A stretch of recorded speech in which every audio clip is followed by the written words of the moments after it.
you for coming to the third and final session of this journey together. So today's session will actually be a bit shorter in terms of the content that I get to show you. The slides will be much shorter because we want to allow some time for people to share their ideas or storyboards or whatever they want with me, so we can discuss and brainstorm some ideas together. So we can jump straight to it. Oh, actually, so just a reminder, so the first two sessions were like we discussed, were more of a base of trying to do all the pre-work before even getting into the filming stage when it comes to doing our animation or our film in that sense. So yeah, the first two sessions were just as important leading up to the third one, which is today. So let me just share my screen very quickly.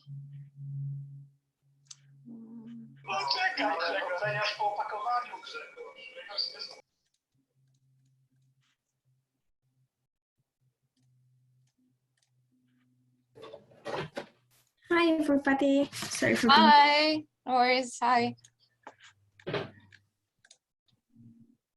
Cool. So as I might sort of have imagined that the first two sessions, there was a lot of information, and I can understand it's a lot to take in. We covered parts of shaping your story, what makes a great story, why do we use storytelling, how is it a powerful tool, and how can it change people's minds, help us gain a different perspective. Then we moved on to getting to write our story. Oh, we also looked at different theories that storytellers use as part of like the 3-act structure that we covered and the hero's journey.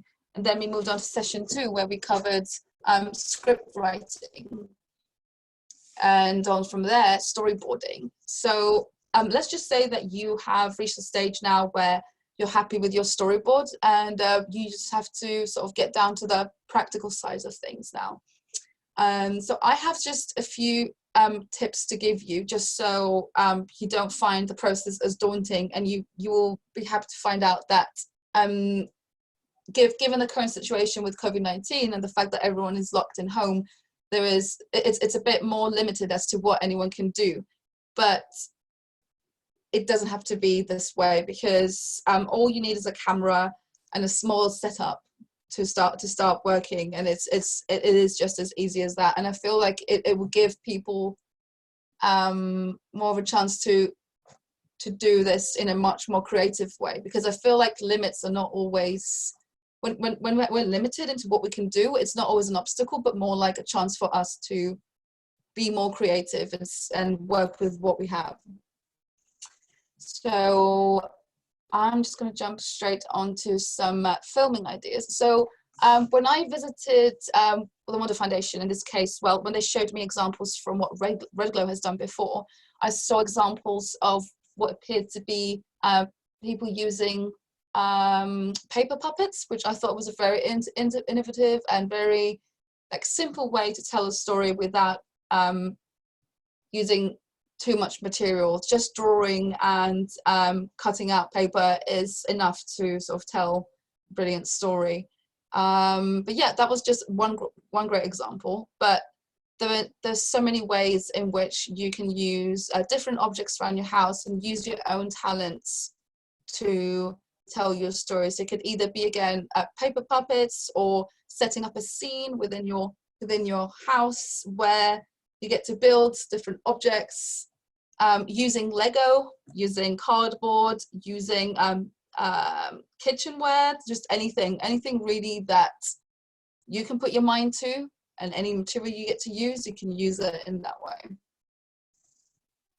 So yeah, so it can also involve you again interviewing someone, which I suspect a lot of people will use as a way of someone narrating a story. That's a very nice way, I feel, to get very personal with your audience, because if someone, it could be the case that it's someone in your own home who inspires you. And if you were to interview them, and if they were to be narrating their story, then that does bring your audience closer to them, and you get to listen to their story from their side, which is very beautiful.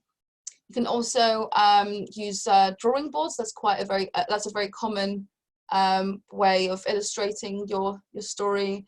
I've seen some people use their hands, so their hands as part of their films. So as you can see, hands, we use them for a lot of gestures. You know, this means a fist means power. Like moving hands can mean something else, but yeah, even just your own hands can be a great tool of communication. Yeah, so as you can see here, I just found some sort of reference images that I thought would be very useful to you to just sort of gain insight into how simple it can be.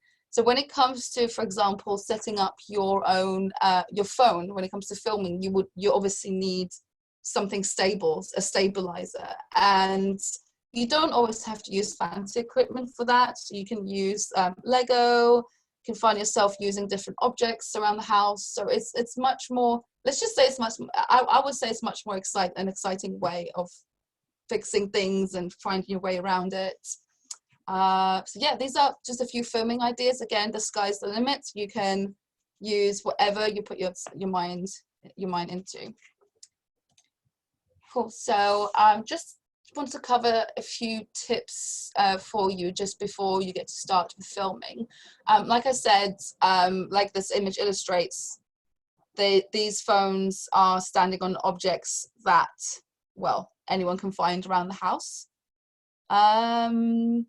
Yeah, so I would say before you even get started filming, I think it's really important to, well, if you were to look back on your storyboard, so say your story takes place during the day, you would want to maybe have some natural light coming through into in your home, or a scene within the time frame that best suits the time that your storyboard suggests, if that makes sense.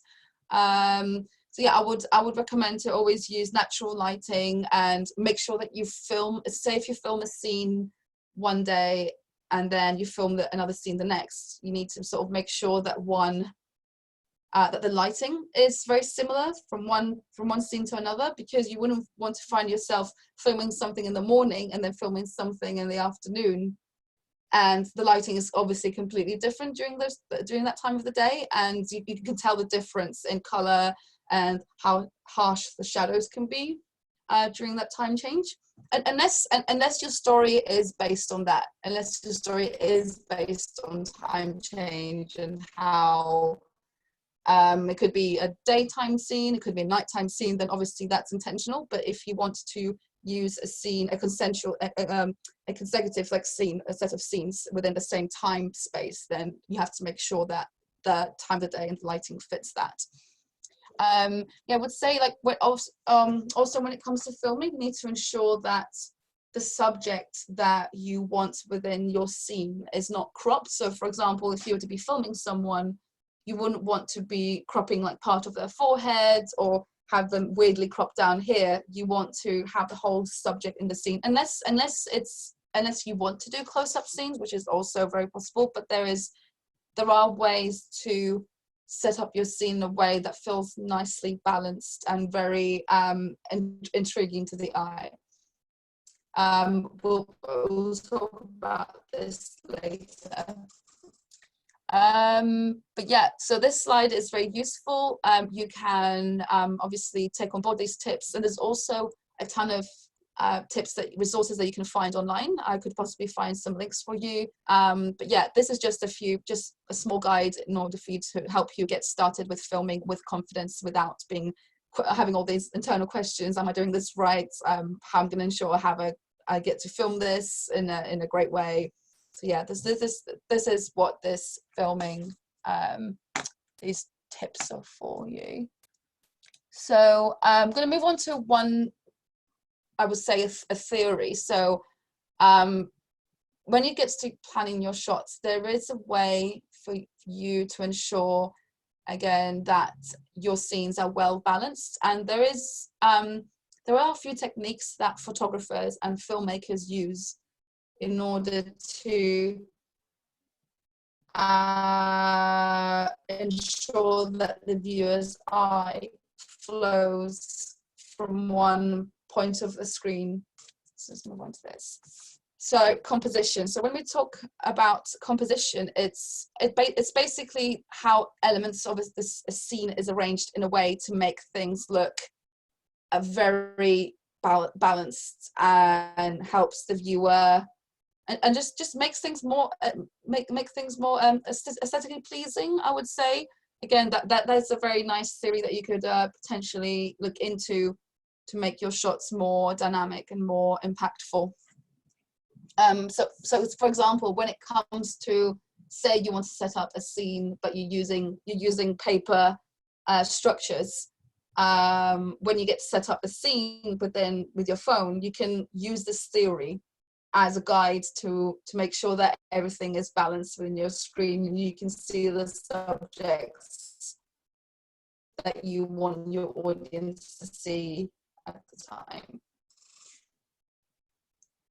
Cool. So these are a few compositions. Some of them are quite complex than others. Again, this isn't something that I'm sort of trying to force you to learn, but it's very interesting to look into how the prep work goes into filmmaking, because there's just so much prep work, and especially in photography, for example. Everything just seems that there is a way to take a shot, but there's an amazing way to take a shot of the same picture, and that is based on the angle that you take it in, the time of the day, how you ensure everything, all the subject is on screen, placed in a very dynamic way. And as you can see here, you can see lines, user's guides. So those lines suggest that these shots were taken with the viewer's viewpoint in mind. So for example, the way I see this image here is my eye sort of guides me into, actually the first thing I get to see is the lamppost. And the second thing that my eyes get to see is the mirrored image, which is directly opposite that. So it's just an interesting theory in looking into the psychology behind how is it that we get to see one thing in an image and then our eyesight leads us into seeing something else. But yeah, I have a very interesting link here that you can watch. It's a video on composition techniques, and it's very straightforward and could be very useful for you if you'd like to look into it. So move on to the next slide. So only one question. Yeah. When we're talking about the composition, do you think that when we do a video, we use all the pictures with the same composition, or try to have the same? It depends. So are you talking about using old content, like existing content? Okay. Yeah. So yeah, I mean, with existing content, obviously there are limitations to it, so you don't have much control over existing content. But if it comes to you creating new content, for example, yeah. Then you can take this series into account. It's just more about having a play, really. But if you do work with existing content, then that's fair enough. But that's when composition comes into this. So for example, you say you do have footage and you want to add text. So that's when composition comes in. You have to be able to composite the text and the footage in a way that looks nice and doesn't. So for example, say you have a footage of someone being interviewed, and you want to show their name on screen. You wouldn't place it somewhere within the shot where, if you were to use white text and the background is white, you wouldn't add the text within a white background, because then you won't be able to see the text. So then in that way, you have to adjust the text so it works better with the footage that you already have. So in that sense, you still get to do composition, but not with a subject, but more like what you choose to add on top. So it is a recurring theory, even when it comes to graphic design. It's a composition of, say, a poster. that it's also the same theory. It's more like, right, I want my viewer to read the title first, then read the body of the text, and then read the details, which is why we find in a lot of cases when it comes to graphic design, if we want our viewers to see like the leading subject of, say, one sheet, we get to see the title and then the information and then this. But and there's a very good reason as to why it's in most cases it starts from the top and then the bottom, because that's how we naturally read. And yeah, I don't know if that answered your question, but yeah. Great, awesome. Yeah. Yeah. But we're going to have some time after the session and talk through any of your ideas or any concerns or anything that we'd like to talk through. Yeah, just have like a few more slides left. So yeah, we'd be happy to answer any questions. So yeah, so when it comes to video making apps, I have to be honest with you, there was so much choice out there in terms of video making apps, and I feel like there's no one video making app that is suitable for everyone. I feel like everyone has the right to choose whatever they please and whatever they feel comfortable with. But these are some specific apps that I sort of came across and did some research on, and they seem to be quite straightforward to use and very easy. And financially, some of them offer like free versions, and others offer the pro versions, but for very little money. So in that case, they really are a deal, unless you're very happy to invest on an app or a piece of software that you want. But these were the best that I could come across. So one of them is InShot. It's very so I had to play with it yesterday, and it's really straightforward. It gives you the power to be able to, yes, edit your footage, but also add extra elements on top. So like text or stickers. They have a huge library of what they call stickers. And you can also, so say if you wanted to add your own logo on, you do have the power to do that. You can upload content and add it on top. So from that sense, it's just really easy to use. You can edit in landscape mode, and you can edit in portrait mode. Yeah, it's great. I would highly recommend that. And as far as I'm aware, there's a 7-day free trial to invest on or not, but then it sort of goes on to about £2 per month, which is really not that much. But yeah, if you're happy to invest in it, if you feel like it's something that's very useful for you for any of your future projects, then highly recommend this app. It's really really useful. I have attached I found some tutorials on YouTube on how to use the app. So once we provide you with this this PDF file, you should be able to access the links. So another app that I would highly recommend is Sorry, Andrea, maybe before we go on, does anyone have any questions about InShot that you might want answered?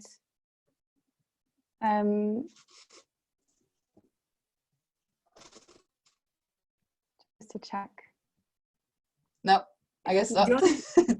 I think the only okay, thing, no worries. Yeah. Sorry, the only thing when you are working with this, you are like really happy working and you are uploading all the things, and in the minute you have to download or to send a link, it says now you should pay or what. I mean, it is.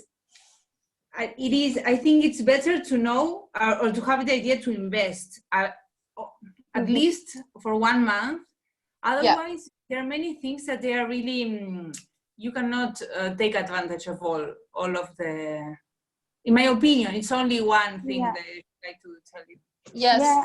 And often, if you don't use the paid version, you might have the watermark, from the actual app. So I think, I think it's like Andrea said, you could invest in just a 7-day free trial, and maybe you have already some footage on your phone that you want to try out. and see if it works. And then if you like it, we looked into it yesterday, and it is very cheap for nice software. You can use for as many films as you want, and really learn how to use as well.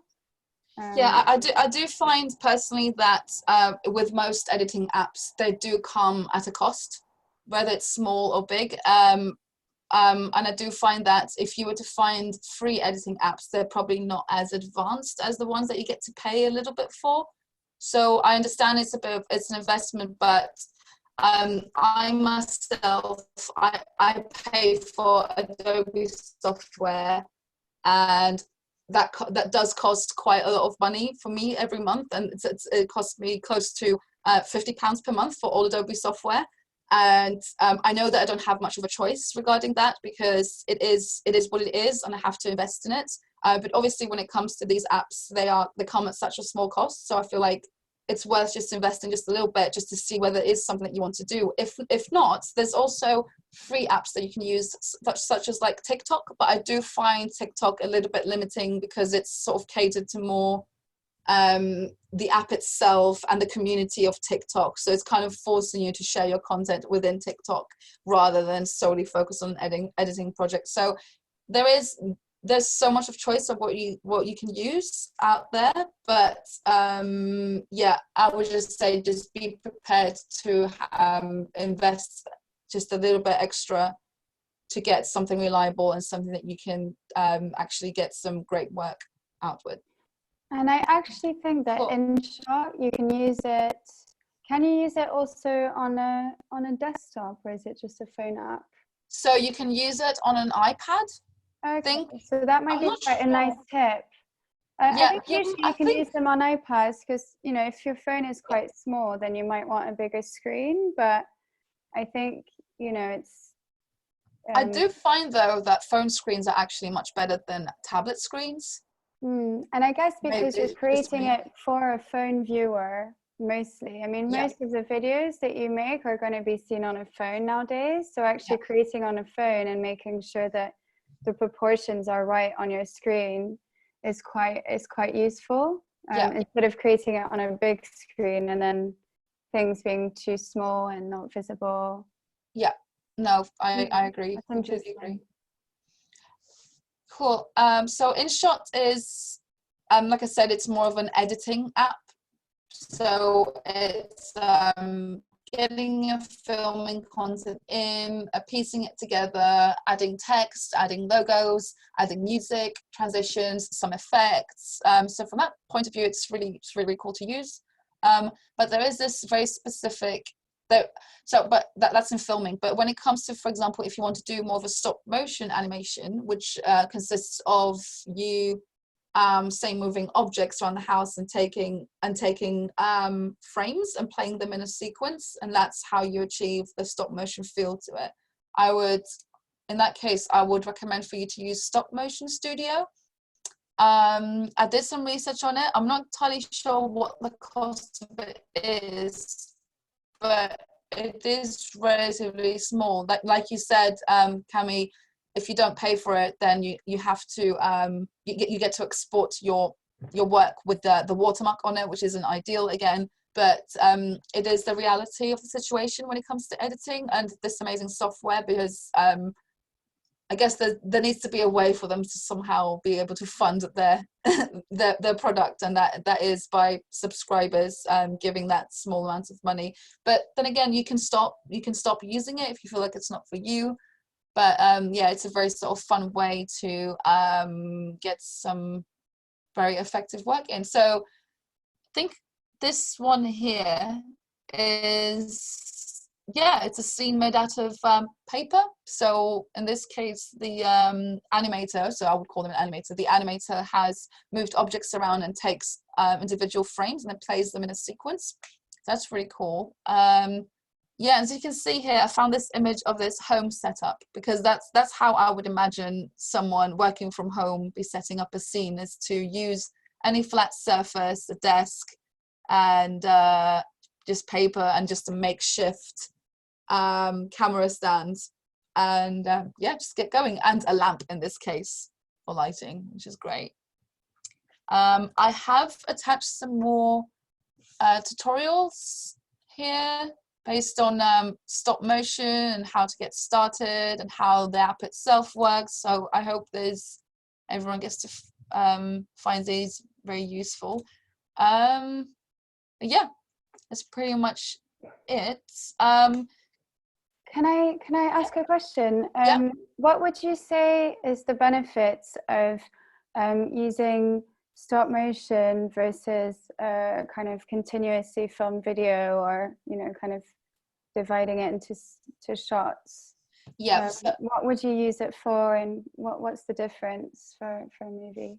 I would say when it comes to stop motion or using puppets, there's more of creative freedom, because you can illustrate a scene and you can use different materials. So there's no really limit as to what you can do, because you're not relying on external like environment or a specific person. Everything is drawn on paper. But I would say the thing that might be a bit of a challenge with stop motion is that it does take much more time to do. It's much more just more time consuming, because it involves having to take pictures of individual frames and then moving things around. So obviously it's much more time consuming than filming. With filming, it's easy in a sense that it's you film a shot and you get to do multiple takes on it if you're not confident. But when it comes to stop motion, if your scene does mess up on the way in one way or another, you do often find yourself having to start again. So patience and the direction you want to take, and what you most feel comfortable with, really. I would say those are the main differences. So it's maybe better for shorter videos than the stop motion, and then for longer videos, longer features. Yeah, or really you can go all in with a very long stop motion video, because maybe you find that or it could be a combination of both, really. It could be a combination of interviewing someone and there's objects moving or animating around them. So that's also very actually, and one of the links, I think one of the animators is using stop motion but with himself. So he's taken shots of himself around the house, so sort of moving ding ding ding ding ding like this, but in a stop motion kind of way, because it consists of individual shots played in a sequence. So And then on the apps that you showed us, is it easy to add a voiceover, for example, on the stop motion video and some music? Yes. I think I had a play with the app yesterday, and it does seem like it's again. Or actually, if one app is limited, then you can transfer it to the other app.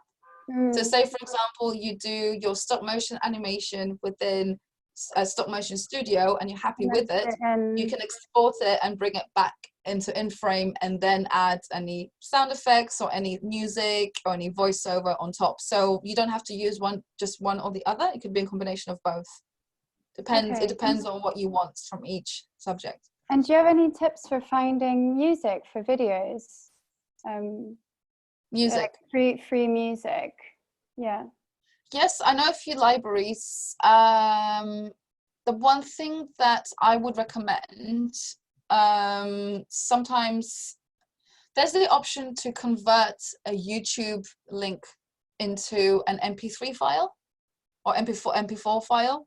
So it's easy to go online and find converters, as they call, so YouTube to MP4, MP3 converters. So if you find a piece of music on YouTube that you really like, you can convert it into MP4 and then bring it back onto your film. There are some resources online on how to libraries with music, but I do find that in most cases you have to pay for a license, because it's sort of a music that needs to be licensed beforehand. But that's only a case of if I think if you use it just for personal work, then it's fine. But if it's for a charity client, so you might need to look for unlicensed or unlicensed or free license videos, music Yes. or something like that. Yeah.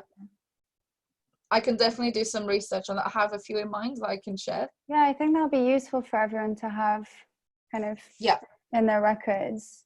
Thank you. So, yes. Cool. So like I said, here are a few links. YouTube is full of these links. Just from personal experience when it comes to software, like if I was to look back at myself in university when our lectures were showing us software on a big screen, I don't think I ever ended up learning anything just from watching the person demonstrating something on screen. I had to go in myself and watch tutorials and spend my own time on projects. So in this case, it's important for you to watch through YouTube tutorials and find your way around it. I don't think it would be as productive of me going through the app because it is quite straightforward to use, and if you want to search for something specific, you can go into the app itself, into YouTube, the University of YouTube. I call it the University of YouTube because you can learn anything on YouTube. Let's be real. So I would. It's just very easy nowadays to get hold of content that you need on YouTube. Cool. I would just like to take some time to maybe discuss if anyone is brave enough to share an idea that they have, or maybe some storyboards, or any questions that they might have based on the last 3 sessions. Sorry.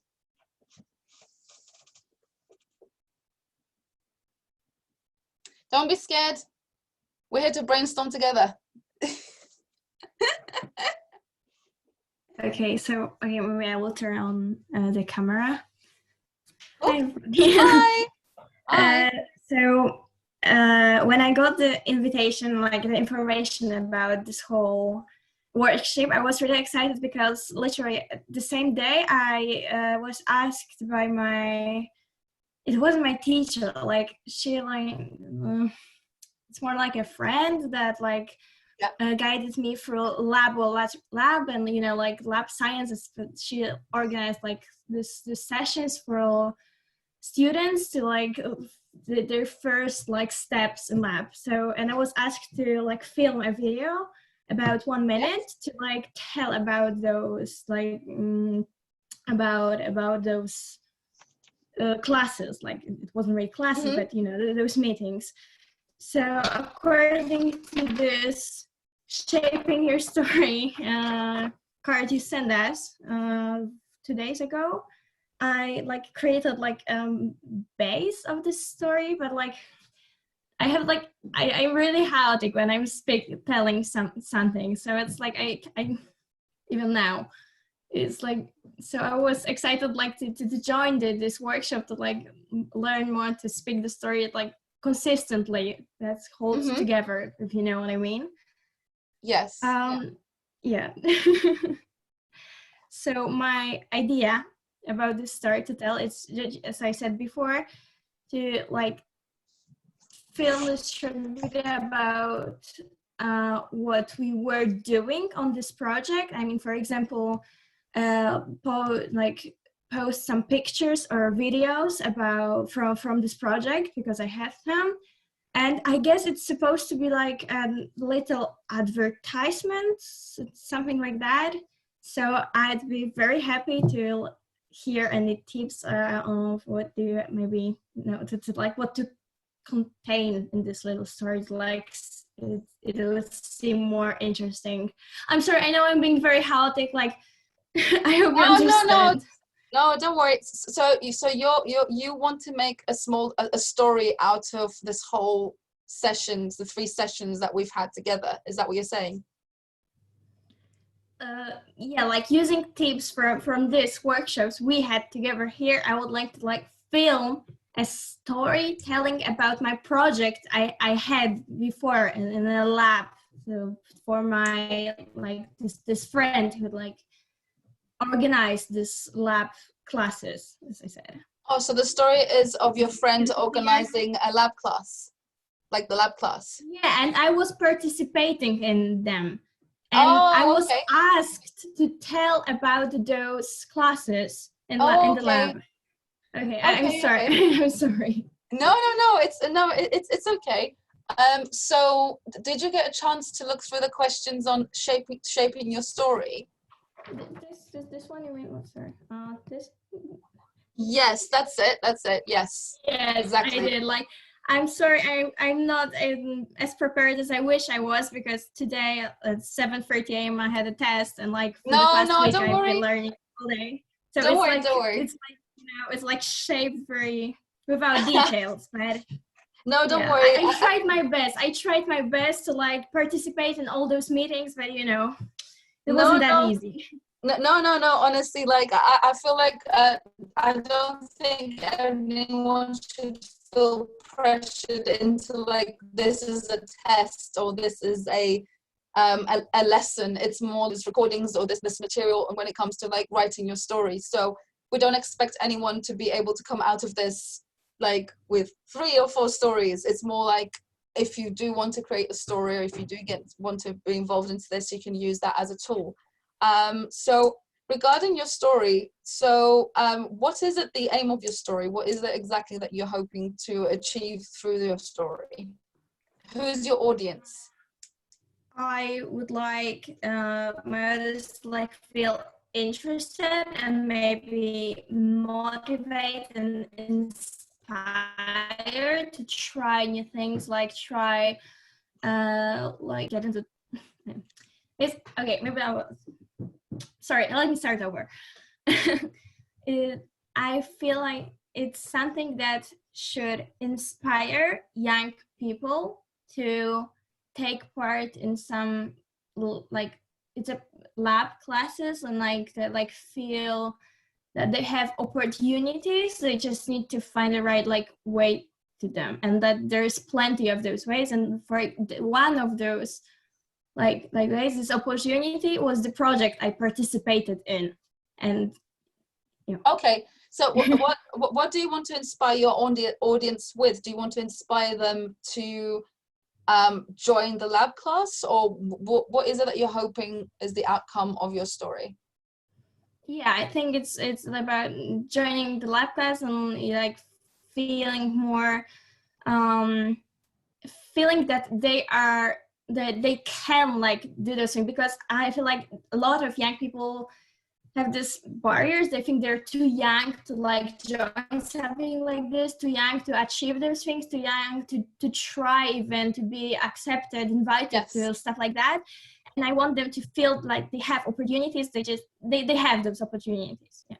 Great. So if I were you, I would show this as an empowerment story. So you know how we spoke about like the hero's journey. So you could show someone's journey into going into these classes and starting off quite scared and quite reserved, but then on the way they become more empowered and more confident in themselves. So it's more about showing the sort of outcome that joining a class like this can have, like the impact that something like a class like that can have on someone.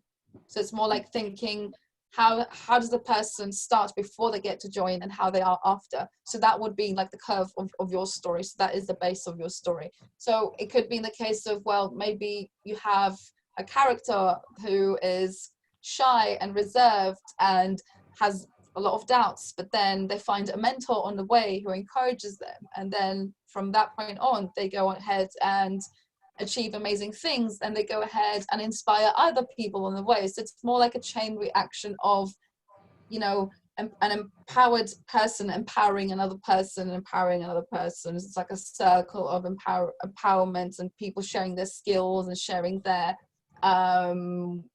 capabilities in order to make someone's life better, or make the community or society a better place to be. I don't know if that helps at all. Yeah, I think yes. Yeah. And you could even ask some people who participated to, you know, I think a good way for you to frame your story is maybe ask, you know, yourself and the other people who took part in the lab to maybe write a small testimony, and you could use some of what they tell you, you know, so then that makes it more human, right? So you can ask them all, like, you okay, could. what did you know, what did you learn from this? And, you know, you might get some interesting answers from this. And the first thing, to feed your film. Sorry, Cami, I keep talking over you. All Sorry. right. The first thing that came to mind is it would be amazing if you were to get people that have attended the class to give you a phone interview and talk through their experiences, and you could use their own voices into your film and as a base for your story. So you could start off, so you could interview 3 people and get to view their story, or just one person, and then you get to illustrate their story throughout. But you can guide them into saying, look, I want to interview you because I know you've attended this lab session, but I want you to say it in a way that I want you to start with like how you felt before and how you feel now. So you give them a good base. Maybe that could also be an idea. Does anyone have any ideas they want to share with Natalia about her video? Anyone else? No. Okay, thank you very much. No worries, no worries. I once again, I'm sorry for like being so chaotic. Like I'm working on it. No, not a problem. You know, it's I'm just happy that people want to participate. It's great. So no worries at all. No worries. Does anyone have any more questions?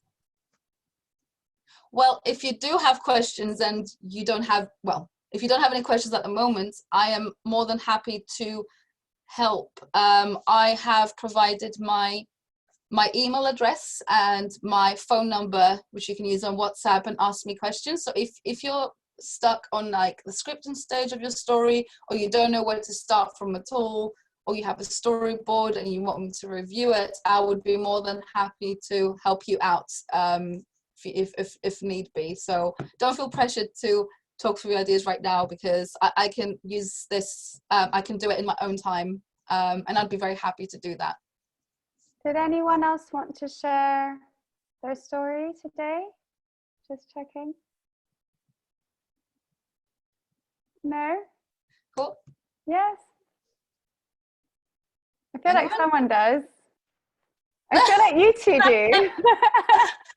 Go on. You can talk it through, it's no problem. It's a safe space. It's a safe space.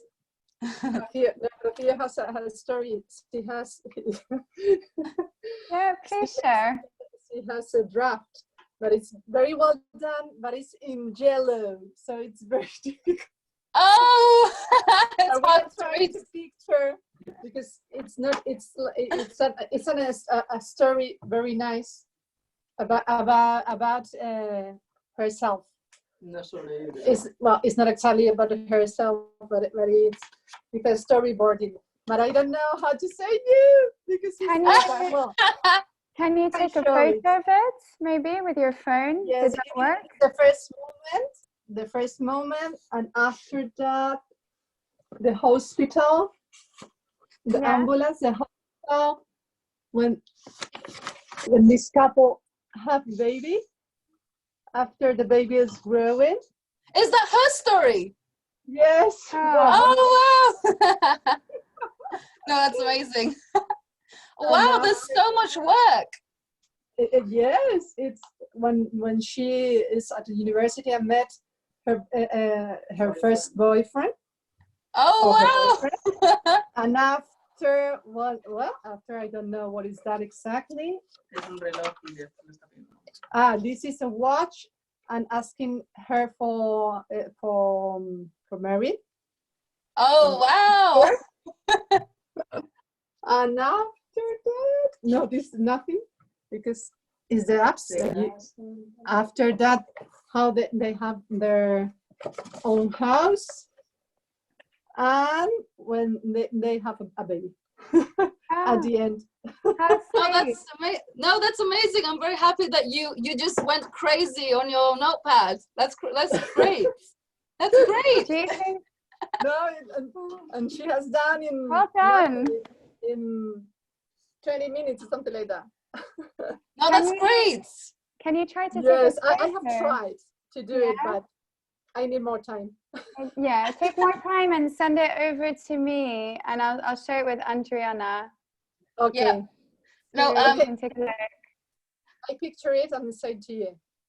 Yeah. Great. I mean, don't be scared to spend a lot of time on this, because this isn't an easy process at all. I have found myself just storyboarding something for 3 days because it's just not an easy process. You have to sort of take into account everything and just make sure that every possibility is just ideas are flowing. It's not an easy thing to do at all. So don't worry. You can spend as much time as you want on this, and there's no pressure into getting something done as soon as possible, because I think it's best to spend that time pre-preparing before you get started. We get into filming, because if your storyboard makes sense, then great, that means you can move on to filming. If you're still at the storyboarding stage and you're not sure what you're doing, then obviously you can't move on to the filming. So don't be scared to spend as much time as you want on this. It's part of the process. It's just as important as filming. It's probably more important than filming at this point. Yes, I think so. Yeah, exactly. Cool. Does anyone have any more questions? No, but great work though. Great work. Does anyone have any more questions? If not, yeah, feel free to send me your questions, your storyboards, pictures, ideas, anything on my email. I'll be very happy to help. Could I please ask everyone to show their cameras so I can take a picture of everyone together, just to sort of end, like the end of this session? Okay, perfect. Oh,